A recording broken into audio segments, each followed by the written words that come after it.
ऐसा राजकिशोर जी, निश्चित रूप से आपने भी पूरा हरियाणा का दौरा किया, तक्षक जी ने भी।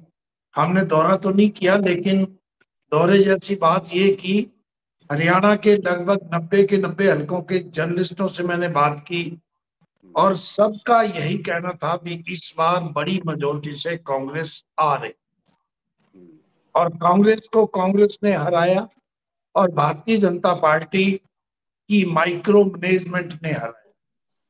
कांग्रेस जैसे जैसे अंतर्कलह में, अति उत्साह में वह एक दूसरे को निपटने में लगी रही, भारतीय जनता पार्टी हारी हुई बाजी को उल्टने में लगी रही और उन्होंने उल्टा।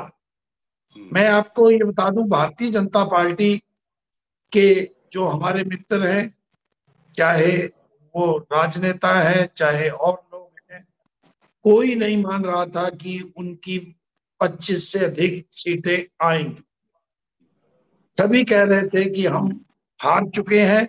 और यहां तक कि चंडीगढ़ से लेके छोटे सब डिवीजन में बैठे हुए अधिकारी भी कांग्रेस के नेताओं से बातचीत करने के लिए सोर्स ढूंढ रहे थे कि हमारे कांग्रेस के नेताओं से कोई सोर्स बात करवा दे। वो सब इंगित करता है भी राज कांग्रेस का आ रहा। उल्टा कैसे? कांग्रेस ने जिस ढंग से भूपिंदर सिंह हुड्डा को ताकत दी, और मैं ये कहता हूं कांग्रेस को निपटाने में सबसे बड़ा योगदान कांग्रेस हाईकमान का। और कांग्रेस हाईकमान में कौन है? दीपक बावरिया, जिसे प्रभारी बना के लाया गया हरियाणा में। मैं कल एक राष्ट्रीय चैनल पे था और मार्केट अलवा का एक ट्वीट आया था। फिर मैंने भी उस ट्वीट को देखा, दो तीन बार उसको समझा।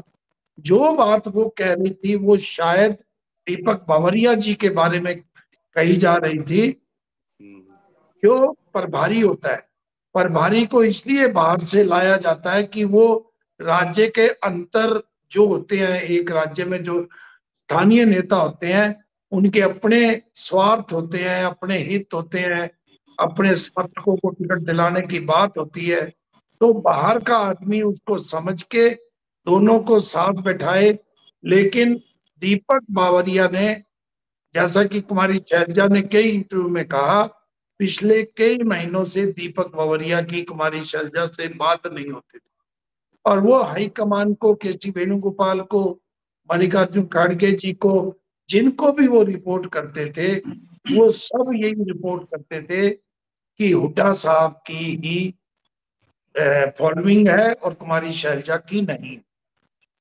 एक चीज सबको याद होगा, जब कुमारी शैलजा ने जन संदेश यात्रा निकाली और एक प्रभारी, वो एक अपने दो राष्ट्रीय महामंत्री रणदीप सुरजेवाला, कुमारी शैलजा, उस समय किरण चौधरी भी उनके साथ थी, जिस यात्रा को हजारों लोग सड़कों पर स्वागत कर रहे थे, उसके बारे में एक लेटर लिख दिया भी यह यात्रा अवैध है और इस यात्रा में जो कांग्रेस कार्यकर्ता शामिल होगा उसके विरुद्ध कार्रवाई की जाएगी। और उसी दिन यह साबित हो गया था कि दीपक बावरिया एक पक्ष की बात कर रहे हैं। बाद में जब उसकी शिकायत, उस समय आपको याद होगा राहुल गांधी की यात्रा असम में थी, इन सभी नेताओं को असम एक दिन के लिए बुलाया गया और वहां पे जब राहुल गांधी के सामने ये हुई तो दीपक बावरिया ने अपनी गलती मानी।